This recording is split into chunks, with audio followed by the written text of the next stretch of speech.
Y avait-tu un jury? Car hors de tout doute raisonnable, c'est juste quand il y a des jurys. Si c'est un juge seul, sa décision à lui, puis lui il a juste à décider si c'était plus crédible que lui, c'est tout. C'est totalement faux, Stéphane, et le juge nous a expliqué comment il a pris sa décision. Au criminel, la décision, elle est prise hors de tout doute raisonnable, que ce soit un jury ou un juge. Et voici comment le juge a expliqué comment il a pris la décision hors de tout doute raisonnable. Et il l'a bien expliqué. C'est pas juste lequel est le plus crédible, parce que le plus crédible, s'il y a un seul doute, il ne peut pas le mettre coupable. S'il y a un seul doute dans ma version ou dans les faits, il ne peut pas le faire. Donc, ça veut dire, et j'explique comment il l'a expliqué, premièrement, il va vérifier le témoignage de l'agresseur. Est-ce que ce que l'agresseur fait du sens, oui ou non?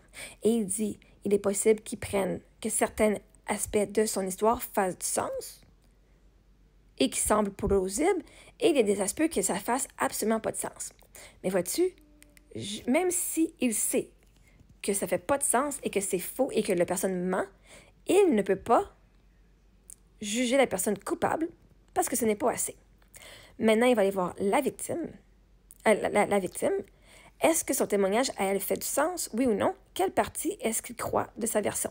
Parce qu'il dit, il est possible que je prends des bouts de l'histoire de la victime, des bouts de l'histoire de l'agresseur qui sont vrais et le restant n'est pas vrai. Parce que ça se peut qu'il y en a qui mentent puis il y en a qui manquent des informations.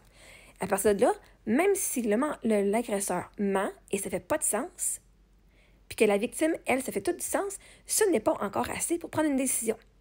Et il a très bien expliqué, il a pris genre 15 minutes à expliquer le processus sur lequel il a décidé. Ensuite de ça, là, ils vont aller voir la crédibilité.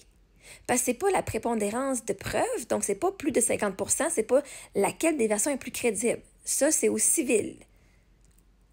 À la cour criminelle, c'est hors de tout doute raisonnable. Donc, même si moi, je serais plus crédible, parce que l'avocat de la défense, lui, a joué pour venir enlever ma crédibilité, et aussi la procureure, elle a démontré où est-ce que même le témoignage de l'agresseur n'était pas crédible, où est-ce que moi c'est crédible, et la défense a montré comment que son client était crédible versus moi qui ne l'étais pas. OK. Donc, c'est des histoires, il y a des petits bouts qui font du sens, après ça, ils vont aller voir la crédibilité, et en plus de ça, c'est à la procureure de la couronne de prouver, hors de tout doute raisonnable.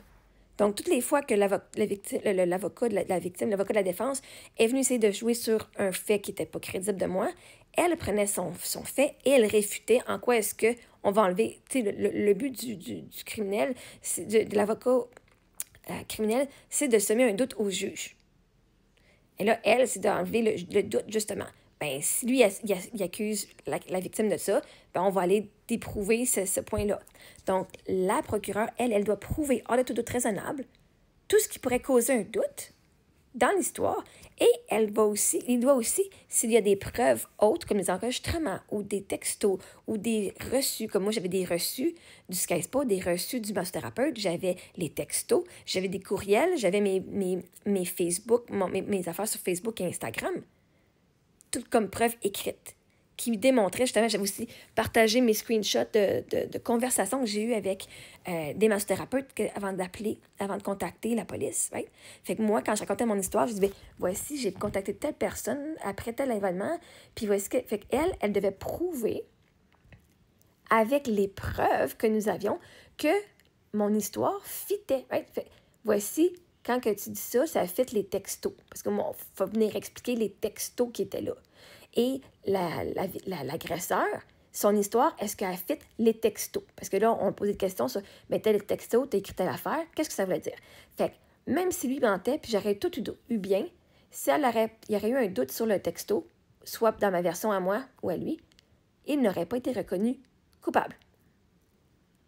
Littéralement, il dit, c'est pas parce que je ne crois pas la victime, c'est parce qu'il y a un doute qui a été semé et qui n'a pas été enlevé. Donc, la procureure n'aurait pas fait la job d'enlever tous les doutes possibles.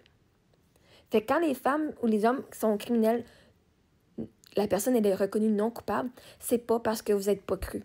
C'est parce que pour qu'il soit reconnu coupable, il doit y absolument avoir aucun doute qui plane. Un seul doute, il est non coupable. Fait que tu pourrais avoir raison, il pourrait avoir tort, il pourrait même tout ton histoire à toi fit avec les textos et les preuves, et lui, ça pourrait même pas fitter. Mais si l'avocat oublie un détail qui te fait douter de ta crédibilité ou de douter de quoi que ce soit, c'est fini pour la victime. Pour le procureur de la couronne, là. Parce que c'est pas la victime contre l'agresseur, c'est le procureur de la couronne contre lui, et la victime n'est seulement qu'un témoin, right? Ben, elle est le témoin principal, là, c'est la preuve principale. C'est une preuve. Donc, il n'y avait pas aucun jury, et c'est hors de tout doute raisonnable. Donc, ça ne doit pas être juste laquelle est plus crédible. Au réseau des massothérapeutes, c'est quelle histoire est le plus crédible, parce que c'est la prépondérance des preuves. Au civil, c'est la prépondérance des preuves, donc lequel est plus crédible, ça, c'est quand tu as un avocat et que tu t'en vas au civil. Au criminel, c'est absolument, parce que vois-tu, c'est la vie de quelqu'un qui est en mise en ligne. Au criminel, c'est la prison, là. On parle pas juste dans tu vas te faire taper ses doigts, c'est littéralement tu peux aller en prison. Tu peux perdre ta carrière. Right? Fait qu'ils peuvent pas juste t'es plus crédible ou pas. C'est pour ça qu'au criminel, c'est encore plus touché.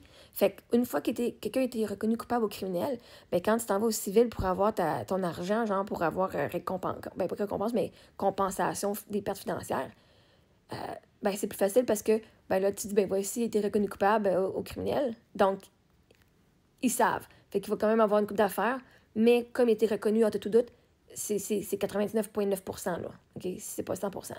Là, c'est 100%. C'est pas juste 51%. Mais tu peux pas mettre quelqu'un en prison parce que l'autre a l'air plus crédible. Fait qu'il dit, même si la personne coupable, la personne l'agresseur, ment, puis tu le sais, puis il n'y a rien qui fit avec l'histoire, si la victime a un doute dans ce qu'elle dit, ou il y a une affaire qui est à doute, il peut pas la mettre. Même si son histoire est vraie, il peut pas mettre la personne coupable. Même s'il sait que l'autre ment à 100%. Fait que non, tu n'as pas raison. Ici, Stéphane va étudier comme du monde avant de répondre des affaires comme ça.